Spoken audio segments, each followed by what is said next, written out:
Our December board meeting to order. Danielle, would you call the roll, please? Director Crum is absent. Director Knoth. Here. Director Polyak. Here. Director Welling. Here. Chairperson Westbrook. Here. Can I get a motion to excuse Director Crum for personal reasons tonight? I'll make that motion. Second motion. Second. Discussion? Hearing none. Danielle, would you call the roll, please? Knoth. Here. Polyak. Or yes. Yes. Welling. Here. Or yes. I'm just waving the time. Westbrook. Yes. Next item on tonight's agenda is to approve tonight's meeting agenda. Can I get a motion? I'll make the motion. Discussion? Standard hearing none. Can I get Danielle, would you call the roll, please? Knoth. Yes. Polyak. Yes. Welling. Yes. Westbrook. Yes. Please stand for the Pledge of Allegiance.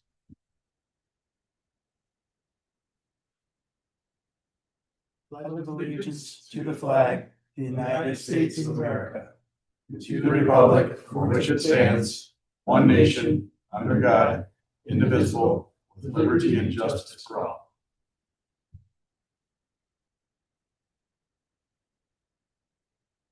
Any public comments this evening? I can spare us all the speech if there is none. All good. Moving on, can I get a motion to approve tonight's consent agenda? Make the motion. Second. To share on the consent agenda, pretty standard. It's going to be a nice short meeting. Hearing no discussion, Danielle, would you call the roll, please? Knoth. Yes. Polyak. Yes. Welling. Yes. Westbrook. Yes. Can I get a motion to approve the two POs totaling $396,801? Make the motion. Second. Second, Rob, if you want to cover the two purchase orders there. The first one there in your packet, you'll see a proposal from HDR for a CCRMU facility evaluation. Derek is here from the city. If you have any detailed questions, I'll just tee it up and then we can go from discussion there if there's any questions. Current regulations at the EPA, this was passed, the previous administration changed some CCR rules, and they've introduced the idea of a CCRMU. So I think we all know what a CCR is at this point. The MU stands for Management Unit. So if you think back to the days we've always been talking about impoundments, management units are anywhere on the property that you may have stored ash or sluiced ash in the past. So this proposal here is to do a facility evaluation. So there's going back through the records, et cetera, to determine where on that property in the past, through our operations, we may have placed ash so that it can be used for future possible remediation steps. So like I said, this is a newer development in the EPA. Before it used to just look at impoundments. Now they're asking for this. There is more discussion going on between the EPA and others in the industry. So this is probably the first step. And we're kind of taking our time, I'll say, walking down this path because the rules are probably subject to some change, at least deadlines, et cetera. So we're trying to make sure that we're not jumping in and spending money that we don't need to spend or doing things that we aren't going to be compliant or won't work long term. So this is probably phase one is doing the evaluation. And if the rules stay as they are, then there'll be another phase of actually coming up with an action plan. But if you have any detailed questions, Derek is here to help answer those. Questions for Derek? Pretty standard stuff, right? I mean, I guess, so one question for you. So so I know that there was some investigation in where ash may have been spilled into the channel and things like that. How is this different from because investigations have been done, but this is or like renaming them as these units? Yeah. So this is an EPA law, not a state of Michigan, CCR requirement. So it's just EPA, just a federal requirement. We were actually investigating the North Channel when this law became law, this rule, and therefore we stopped the investigation, saying, "Hey, it's going to be covered under this CCRMU requirement." So yeah, so that North Channel is probably going to be an MU, a management unit. When I say probably, it could be. They have to quantify how much ash is there and all that stuff. There's all these legal requirements, but yes, the first step is the facility evaluation report number 1. There'll be a number 2 that's come due a year later. And there are changes. In fact, I don't know, we could probably put our watch on it on how many more changes between now and like January 31st we're going to see. So, yeah, so it's just ever flowing. But the requirement actually is, the current requirement today is that we have this evaluation report published on our website by February 9th. Now, come early January, it could change, but you know what? We have to do it anyways. And so let's get authorization. We'll spend the money, frivolously. Sorry, not frivolously. The opposite of that.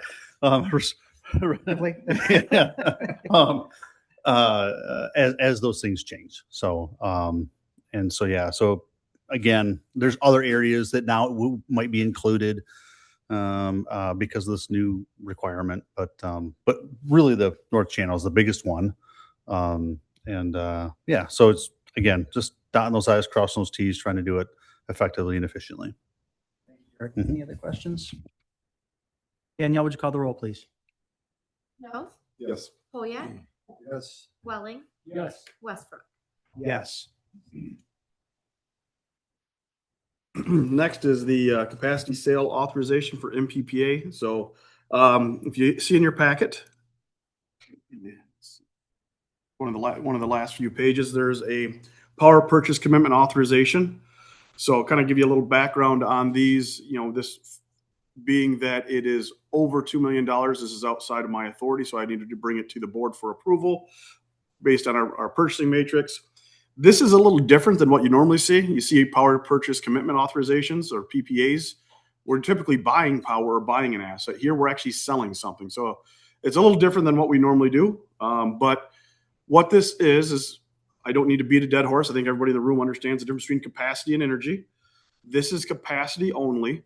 So the history on this is we were working on building a plant on Harbor Island. When that plant got shut down, or those plans got shut down, we had to go out and buy capacity on the market. And in order to do that, there were 3 sellers in the market. Now we're down to 1. And they said, hey, we're willing to sell it to you, but you have to buy this whole block we have. It was at a reasonable price. We said, okay, we really didn't have a choice. But then what that does is it leaves us in a long position. So if you go to the MPPA position report that we give out monthly, I kind of spent a few seconds kind of going through the capacity page there. So if you look, I know it's kind of small, but the area on planning year 26, 27 would be on my left, or depending on how you're looking at the screen. You can see on the bar chart in the bottom, the smallest number of the green line is 25.2 megawatts. Can everybody see what I'm talking about?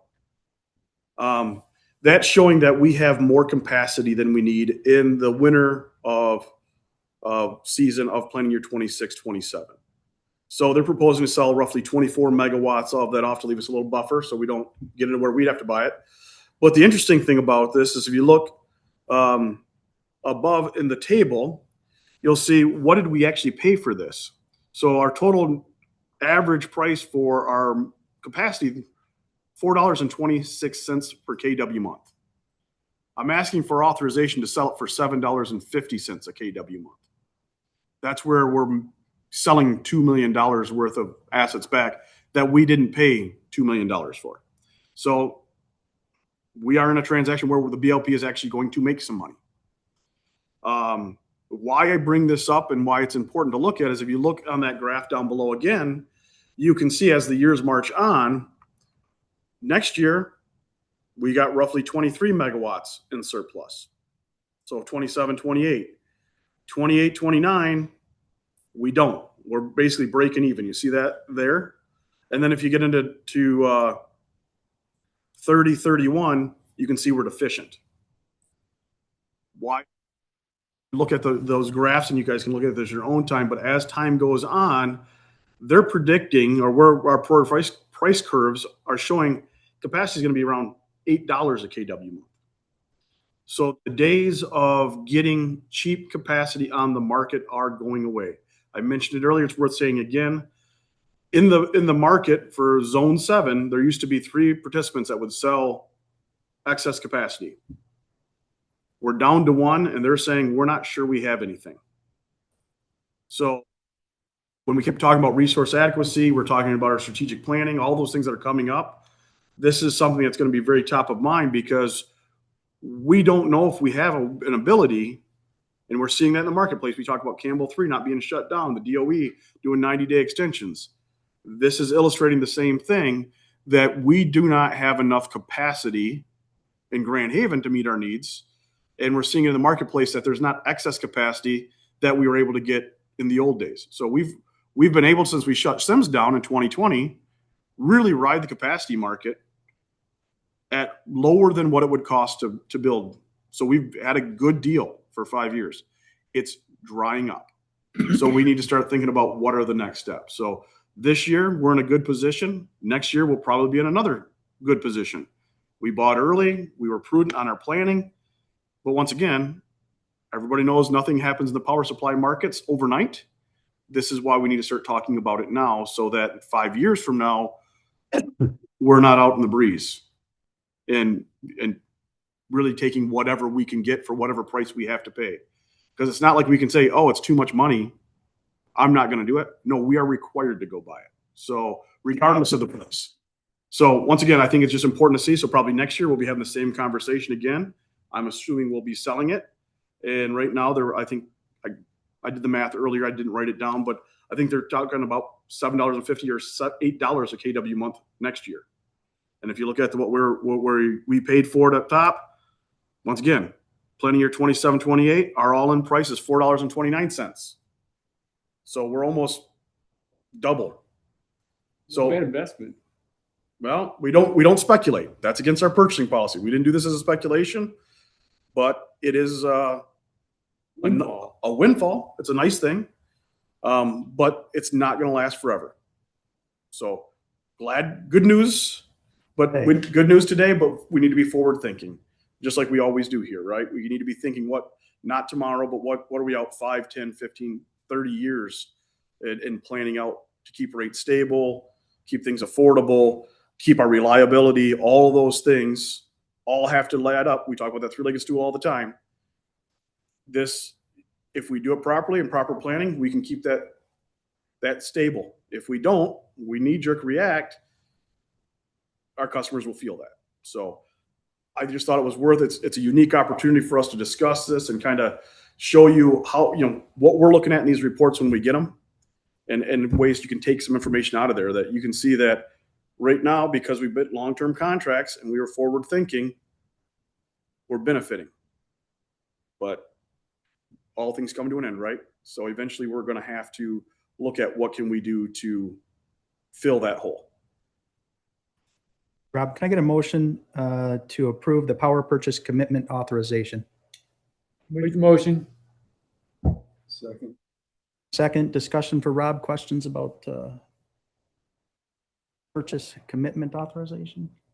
So the original purchase was, you said it was tied to the peaker plant that we planned, which never happened. So I'm just trying to reconcile, because that would have gave us more capacity. So how does the math work on that? Okay, so I'll clarify. When we were going to build the peaker plant, we were going to be fine. We were going to have enough capacity. We wouldn't have to go buy any. So we signed an affidavit saying we're going to build a peaker plant. This is our plan. As we're looking ahead, we filed that with the state. When we said we're not going to build that peaker plant, we became deficient. That's when we bought. Okay. So then we had to build. Yeah, we had to buy to fill that hole. I missed that. Yep. Okay. Thank you. So no, that's a good question. And I don't think I was clear about that. So because we created that hole, we had to go out because we thought we were going to build 12.5 megawatts of capacity. Turns out we don't need as much as we thought we needed, so we're able to. Yeah, we were forced to buy. Yeah, what Director Welling said, we were forced to buy it in order to purchase. We needed 12.5. In order to purchase 12.5, they said you have to purchase this much. I forget the exact numbers, but it was a bigger number, and we said, well, we don't have a choice. This is the only option we have. So we end up buying, let's say, 25 instead of 12.5, and here we are today with excess we need to sell. So it wasn't by choice. We wanted to just buy what our needs were. That's what our power purchasing policy says we don't speculate. So we didn't buy it to try to sell it later. It was just, we had no choice.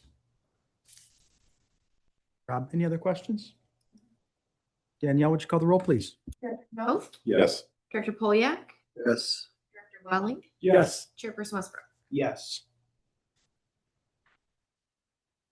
Next on the agenda is just an update and discussion on my efforts with the solar facility, the airport board, et cetera. Just make sure everybody's aware of what's going on, and I guess think of it more of a discussion dialogue. So make sure everybody's comfortable with what we're doing, and we're still marching in the same direction. So as most of you guys know, I went to the airport board. I believe that was in November.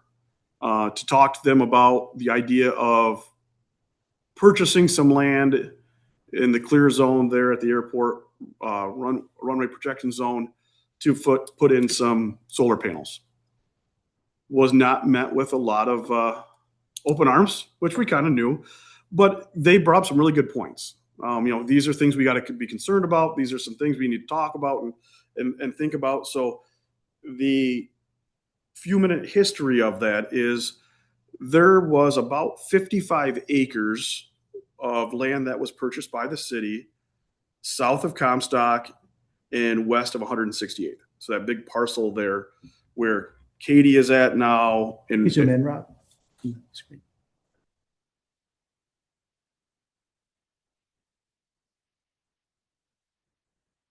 So that section, like I said, south of Comstock, west of 168. So what you're looking at the plan here, this is the airport's master plan. Why I brought this in there is it helps everybody to see what their concerns are. And then I did a sketch to kind of help illustrate it later. But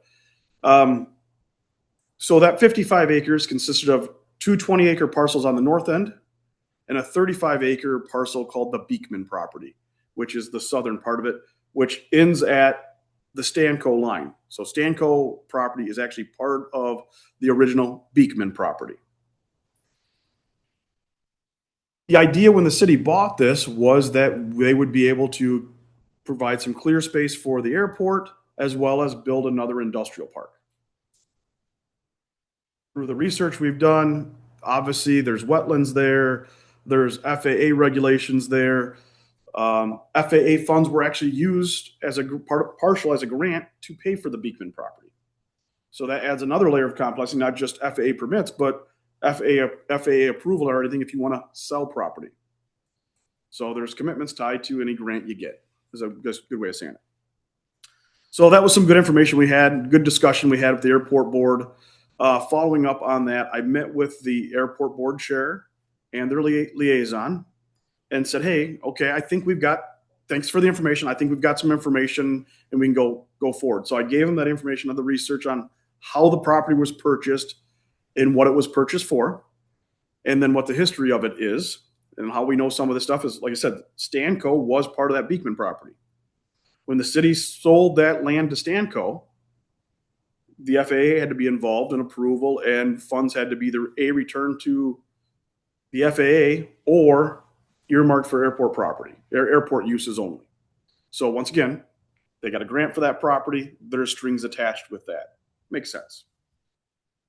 Fast forward to the next drawing. I said, okay, now that we know what you're talking about, if we scroll down to the next one and maybe zoom in a little bit, you see that trapezoidal blue area? That's the same trapezoid area that was on the airport master plan. That's what they call the runway protection zone, or RPZ. The city or the airport is very, very protective of it, and so is the FAA of a safety zone for people taking off and landing. So, pun intended, it's kind of the no-fly zone. Stay out of there, Rob. Don't put solar panels there. So we said, okay, heard. They also said, the airport board feedback was, we can't sell airport property because of all the FAA conditions. Well, can't might not be the right word, but is it very difficult, time consuming? Absolutely. So I said, well, what if we went to the west side of that property, so that blue square? Could we put solar panels there and stay out of the RPZ? Would that work? they were open to that idea. Obviously, I can't speak, they can't speak for the airport board. I'm planning on going in January to talk to them about that. But they said, well, we still can't sell it. And I understand that. So what we talked about is there some way that we could get an easement for the life of that, our solar project on that property to put something there? And they say, yeah, I think we could work that out. How would we work on payment? And if you've been to an airport board meeting, one of the things they're talking about a lot is the cost to clear and remove trees. Well, what will we have to do if we need to put solar panels out there? Clear and remove trees. So they thought there'd be some interest if we said, hey, we'll clear the trees off that parcel for you. Consideration for letting us put solar panels on it. Not just the area we're at, but all that area south of Aerial View Drive. So I think that seems reasonable. I think that makes sense. Obviously, there's a lot of all the details have to be worked out, but that's a very high level of what we think will be probably acceptable with the board, the airport board. I'm hoping makes sense to our board, and I hope will make sense to city council, because ultimately there's kind of, in my opinion, there's 2 layers of approval we have to do here. Well, 3, right? I can't do anything without board approval. I'm sure city council is going to look to the airport board for their opinion on this. And then city council's ultimately got to be the one that grants us an easement on city property.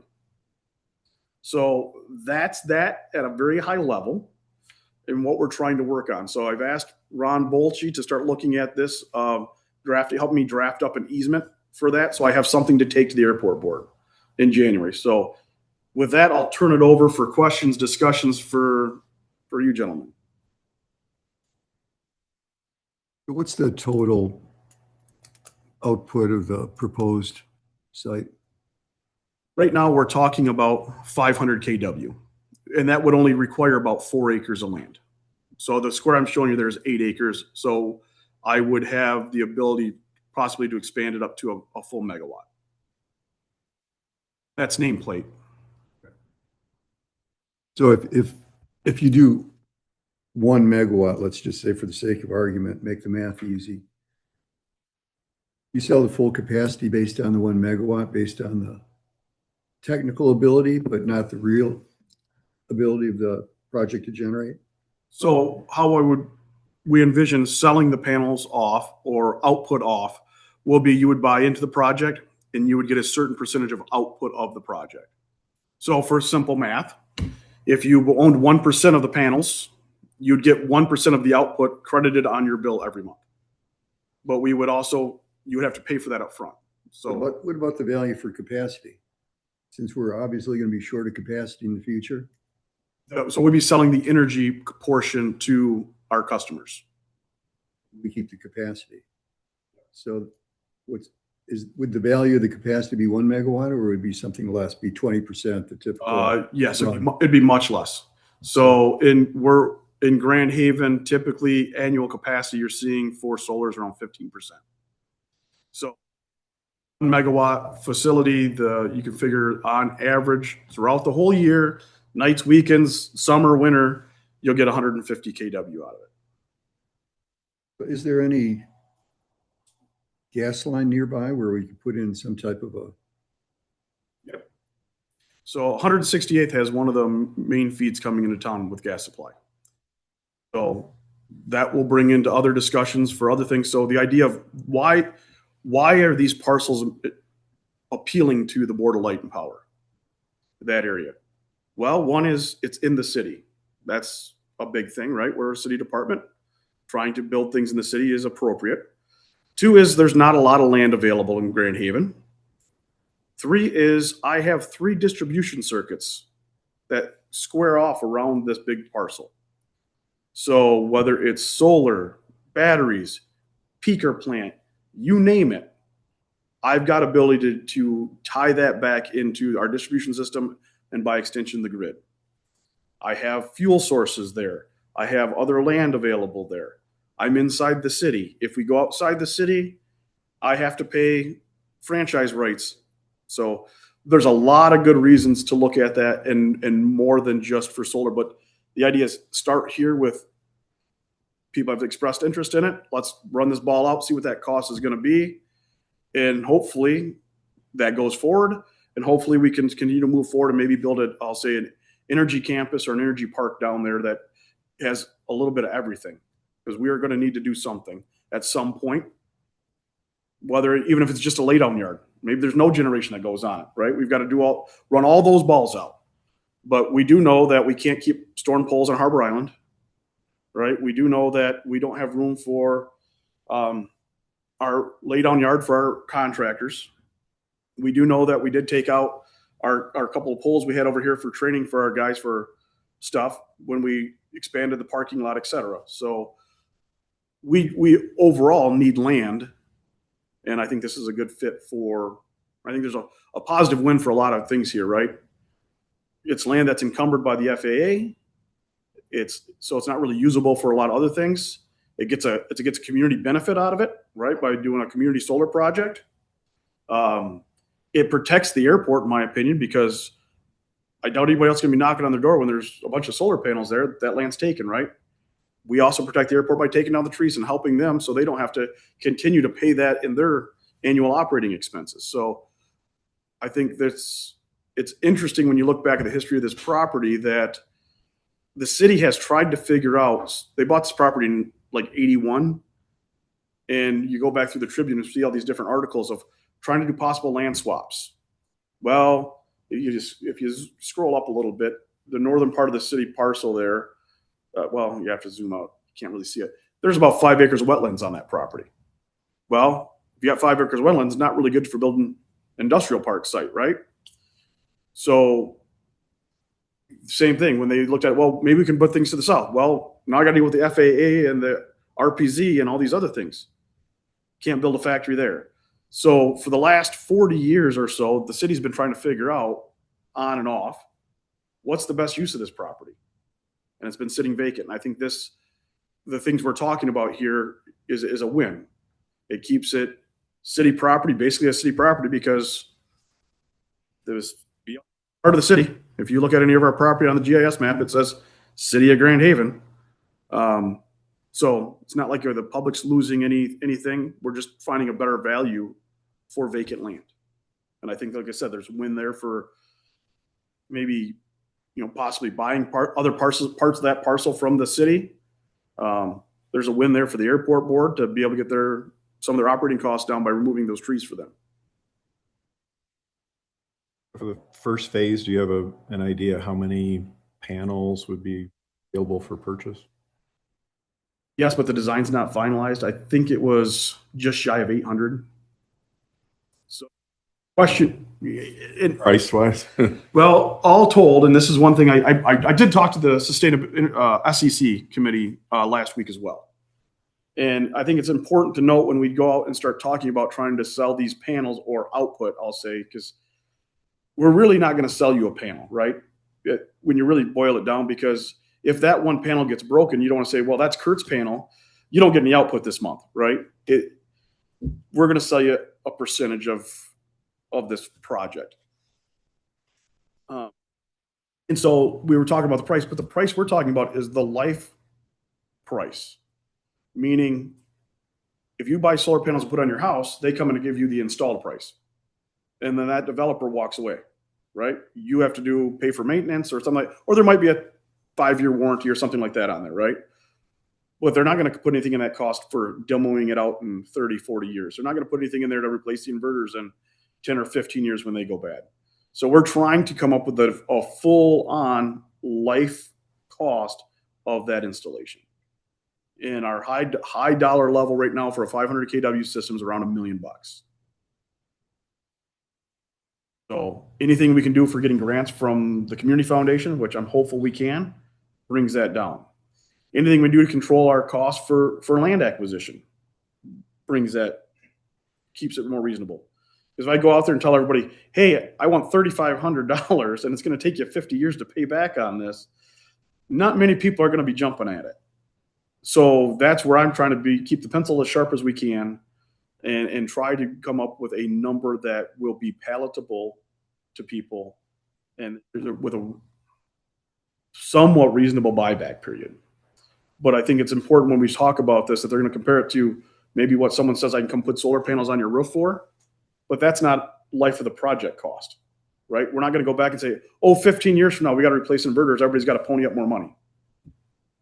We're going to figure out what we think the cost is. We're going to charge that. And if it comes in over, guess what? That's the commitment of the gamble the Board of Light and Power is going to make. Same thing. I don't think we're going to try to sell every one of these panels. It's something we'll have to discuss here as the board. But I've heard people throw it around and something pretty standard of selling 50% of the output or panels before we move forward. So once again, we'll take that other risk of that other 50% on, as well as people that would maybe move in and move out. So for example, if you're a renter, right, you can't put solar panels on your apartment. So if you're interested in it, you could buy something here and you could participate.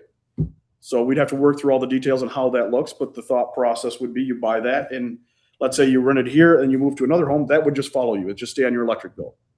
But if you ever moved out of the Board of Light and Power territory, the Board of Light and Power would probably buy back at some sort of predetermined depreciation table, to buy that back. So you were not stuck with something. Well, I spent $1,000 and I used it for 5 years and I can't get the other 15 years of use out of it. Well, people would want to sign up for that either. So we're going to take that responsibility on. We're going to take the responsibility of managing it, going out and doing the maintenance, maintaining the land, et cetera, as part of that. But that's why we're trying to do a ground mounted system, fixed access. That gets the price down as it's the cheapest way of doing it. Yeah, Rob, I watched that airport board meeting online and I could feel the lukewarm reception that you got in that meeting. And I heard a lot of not as long as I'm in this chair as a solar panel going in this area and those types of things. But I'm happy to hear you actually went back and found a solution that might work in a different area. Because I think the board's, I don't want to speak for the whole board, but I think there's board support for this community project. It was something that was in our community outreach survey we did. So this I'm pleased to hear it wasn't die on the vine at that meeting and that you went back and found an alternative solution. So interested to see what come with this. And I guess I'm just curious about the July 4th looming deadline with solar projects. And is there any chance, any way that we would get this thing ready for the, I think any project with the American or the Inflation Reduction Act incentives have to be started by June 4th. Or is any way this project is going to make that deadline? I'm curious about cost, even if you don't, if there's, if that, whatever $800 a panel becomes $1,600 a panel or $1,000 a panel. I mean, what's the? I think I don't know obviously the community knows what their number is. So to that point my plan would be, regardless if we meet that percentage or not, that deadline or not, and we're able to get those tax rebates, I think it's up to the community to decide. So we want to run that ball out, even if it's 30%, we can't get that 30% tax credit, we can still ask the community. And if they're interested, great. If not, that's fine too. That's what we told our community that they said they were interested in. And that's kind of what we committed to, is to run this ball out. And so I think no matter what, I don't think Rob Shelley's going to make I wouldn't spend that money, so nobody would spend that money. We all spend our money our own ways, right? So to let that happen. So there is some interesting, and I'm not a tax expert, but there's some interesting things in there. So there's ways to maybe safe harbor the project. So there's a safe harbor by spending 5% things, or spending and so maybe there's ways that we could buy some material quickly and spend that 5%. But yes, we are on a time clock. So we need to do what we can as quickly as we can. And I know moving through 3 different branches of city government to make a decision is difficult, and I recognize that. But it is what it is. We'll do what we can, and if there's ways we can safe harbor it, we'll try to safe harbor it. If we can't, well, then cat's out of the bag. It's going to be 30% more. That's just not just for the purchase price, right? That's not going to affect the demo cost. That's not going to affect the inverter. So it's not a linear 30%. It's just 30% on the purchase price. So we'll see what happens. But I'm hopeful if we can get something at the airport board that we have some sort of agreement on, that maybe in February I can get in front of the city council. Because I think if we can get the land situation squared around, that makes it a heck of a lot easier for me to, one, go out and get proposals for, let's say, clearing the trees. Go out and get proposals, actual proposals for the installation. Right now I've got some nice people that have worked with us and said, hey, I think this is what it would cost. Here's a quick back of the napkin sketch of what we think the layout would be, what we think the cost would be, et cetera. But they haven't done a full engineering analysis of it, right? They haven't done a full proposal for us. So, but I can't go ask someone to give a design or a proposal on something that I'm 4 different times because I keep moving it around a piece of property or changing properties. So I think the big question for me is, can we get rights to property? And then we can actually start really dialing in some of those other things, which it kind of goes back to, as you know, I won't say pulled the plug on the community foundation. I asked them to put it on pause. So hopefully maybe next quarter, we're ready to apply for that grant and we're able to do that. But once again, if you're a grant maker, would you look at us and say, well, you might do something on this property, you might be this, and it might cost that much. You don't want to invest in that, right? You want to know this is the real proposal. Here's where it's going to go. Here's what the costs are going to be. So we need to nail these things down before we can move forward. And so I think we have an opportunity here in the next month and a half to nail the biggest question of my biggest question mark down.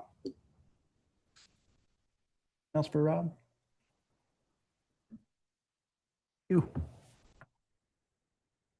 For chairman's report, I just had one thing I was going to share tonight. Danielle actually shared this with me. We got a thank you, Grand Haven Light and Power, and happy holidays from the Johnsons on Mohawk Drive, and they typed up a nice poem to the "'Twas the Night Before Christmas." So I'm going to read that to everybody just because it's the holidays, and I thought that was really clever. "'Twas the eve for Thanksgiving, about 4 o'clock. The pies were all baked, the oven was off. All that Wednesday we had sleet and snow. The wind gusts were strong and continued to blow. A tremendous crash brought us outside to see. A huge branch had fallen from a nearby tree. It fell on a line and took out the power. How long would it last? Maybe several hours. My brother from Ann Arbor scoffed, it will be days. That's how it is for us anyways. Plus it's Thanksgiving, there's no way they'll come. He was probably right and we were all bummed. We rounded up candles and flashlights too. But just as it got dark, there came the crew. One went up in a bucket, his hard hat went flying. We cheered from the window, we knew they were trying. They cut up that big tree in the snow and the wind and had power restored just before 10. It was Turkey Day miracle, my brother agreed, and that's why we love our GHBLP. So very, very clever. Thank you, Johnsons. Thank you, BLP. Thank you. Other business. I think I inquired with Danielle about, we had recently changed some rules about customer shutoffs. It's cold, and just wanted for Danielle to give a little update on how the things were going with the Salvation Army program and our wintertime shutoff change. So Danielle. Yeah. So for starters, Salvation Army is an awesome partner. They really help us facilitate this really well. So shout out, thank you to them. So since the program changed from our Hometown Helping Hand to the new program October 1st, a total of $14,194 has been distributed, and that went to 52 customers. So the average assistance that they got kind of per transaction was $276. So it seems to be growing really well. And I mean, we're getting emails daily of Salvation Army saying, so-and-so has applied, they qualified, and pledging the amount of money that they need to make sure their power stays on. So, and I guess the frequency of shutoffs is no more, and is any more frequent now than it was before the change? Or, I mean, it sounds like we're getting a lot of people apply, which is a good thing, in need. Frequency's gone up, or how? Frequency. As far as Shutoffs. our schedule is or number of customers per shutoff. Number of So, I mean, it seems to be pretty consistent as what we see each round. we have 2 billing cycles, so one will have more people typically than the other, just because the group is bigger. But for example, we did shutoffs yesterday, and by the end of the day, by 5 o'clock, only 5 people remained off that we have to follow up with and see what needs to happen with them.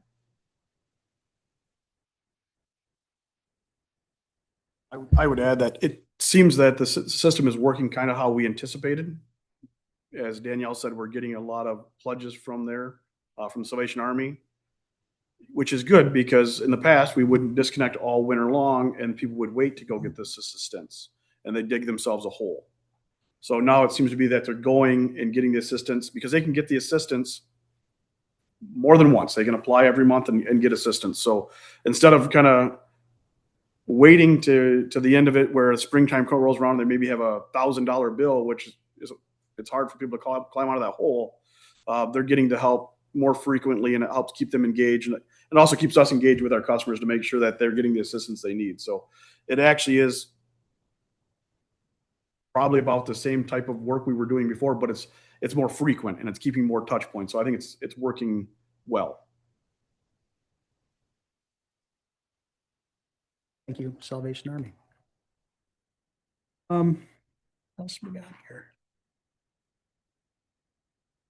Any other business? I don't think there's. I had one more thing I think it would be worthwhile the board to be aware of.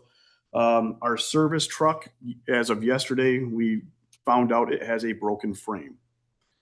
So obviously that truck is what we call red tagged. You can't use a truck with a broken frame. It's a known failure point for those types of trucks. So Austin's working through both Ford and Alltech, et cetera, to try to figure out where we go from here for either warranty claims, et cetera, et cetera. But there will probably be some more expenses or things like that coming forward in the future to either get this truck repaired or rent one. This truck was scheduled for replacement. Well, it was scheduled for replacement a couple of years ago because we tried to do a 7-year replacement schedule on them, but the new one should be coming, I believe, in May. So we missed it by about 6 months. But like I said, it's not because the truck's rusty or any of that kind of stuff or misused. It's a known common failure for these types of trucks. And Ford has put out service bulletins, et cetera, about this. So we're trying to work through what does that mean? How do we get it repaired? Can it be repaired, et cetera? So, but just wanted to give you a heads up if you see something in the next month or two when it comes along. Obviously, we need to get the truck fixed. So even if it is above my authorities of that, you might see confirming POs or things like that that may come up because of it. But just wanted you to be aware. So not a good way to start the Christmas break. Any public comments for closing? If none, I'll take a motion to adjourn. Make the motion. Motion and second. Danielle, would you call the roll, please? Knopf, Yes. Polyak, Yes. Welling, Yes. Westbrook. Yes. Merry Christmas.